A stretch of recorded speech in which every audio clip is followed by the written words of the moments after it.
Subscribe to our YouTube Club 520. We clowning on that mother. Just hit the button. God. Don't ask more questions. Subscribe. I gotta ask, how was that transition going from Toronto to San Antonio? Man, it was tough because obviously everybody know, like, I wanted to be there. Mm-hmm. I wanted to stay there. Everything I that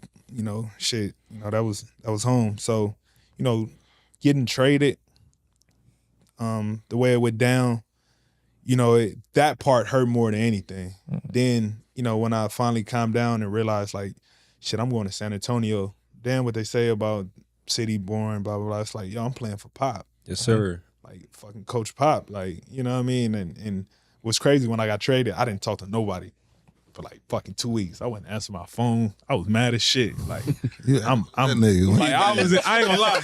I was in my feelings. I was like, man, I was hurt. I ain't gonna lie. But Pop had called me out the blue and just was like, look, we didn't trade you. We traded for you.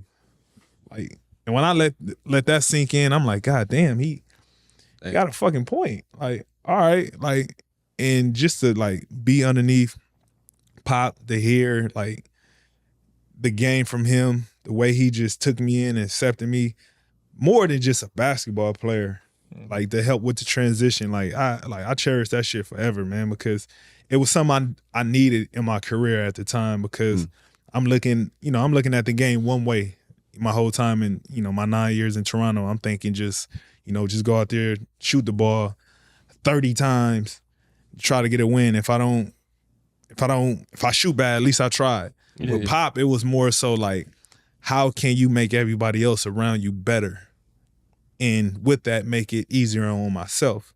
So Pop always used to tell me, give me 3.5 quarters of playing this way. The rest is you. And with that, it made the game more fun, because now I'm getting everybody involved, making it easier, doing this. But when it was time to win, it was like, go win a game. You know what I mean? And it gave me a different outlook on just how to incorporate, use the game, use your teammates, get everybody involved, and find a rhythm of the game that way. Like, my first shoot around with Pop, I remember he said, man, DeMar, you the point guard. I ain't never played point guard a day of my career. And it's like, he telling me I'm the point guard. But I think that whole week, I averaged like damn near 13, 14 assists. You know what I mean? But he'd do shit like that to challenge you, to show you that you can do it. You know what I mean? And that was something I definitely needed. For sure, you hear a lot of good reviews from players about Coach Pop, and then it's so dope to see now, like, he got Wemby. Yeah. It's just like, we know he's going to be for sure anyway, but he got Pop. Like, he's the next superstar for sure. For sure.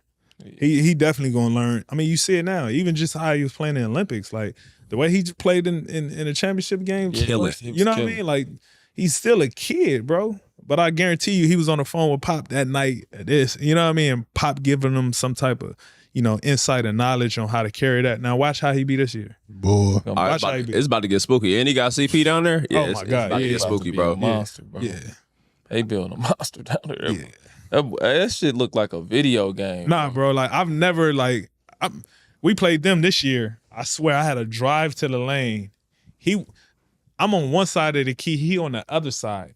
I stopped for the layup and pulled it back out. That's crazy. He was on the other side of the key. He wasn't even like, but I just knew he had the recovery length to be able to fucking block whatever I throw up. That's crazy. Like, Crazy. I'm talking about you just look him in the eye, bro. You gonna know. Like, he gonna be one of the ones for sure. Oh yeah, we never seen nothing like him. Nah, hell no. We ain't. Nah, I ain't never seen. Like KD, when I seen KD, I've never seen nothing like him. Yeah. 7 foot, could do all that stuff. He 4 or 5 inches taller than KD. Yeah. That shit's crazy. With a handle. Yeah. That shit's crazy.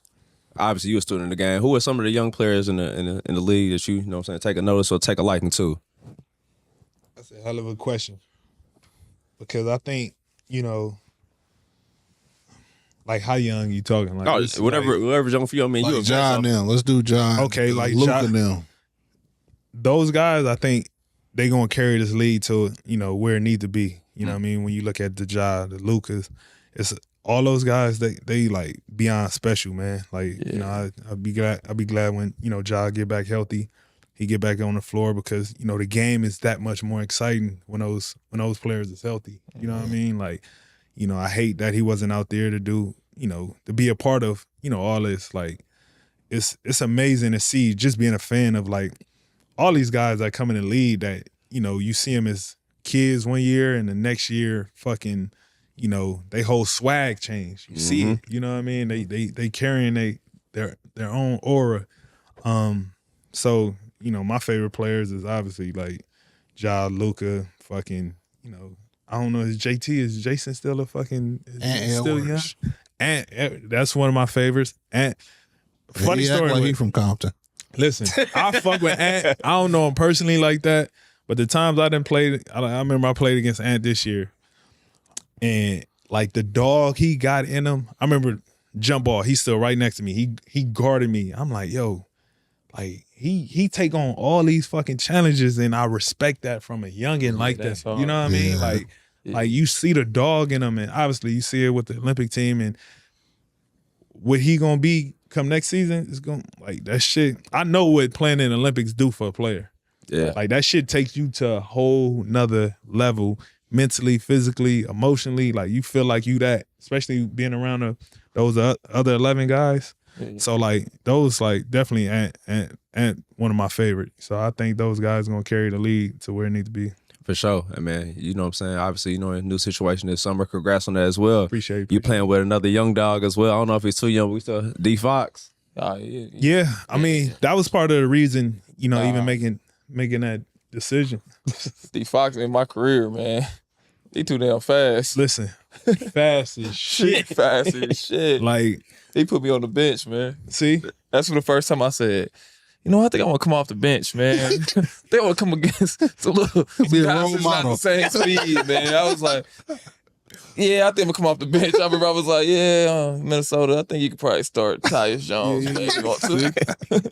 Nah, yeah. I think that situation, it came out of nowhere after, season was over once free agency hit.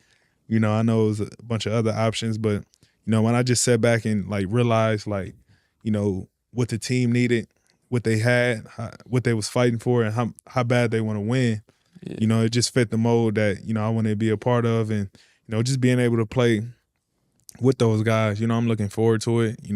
Monk, yes, sir. Murray, Sabo. It's a lot of those guys that's special, and I really want to be a part of that. I feel like, I definitely could help.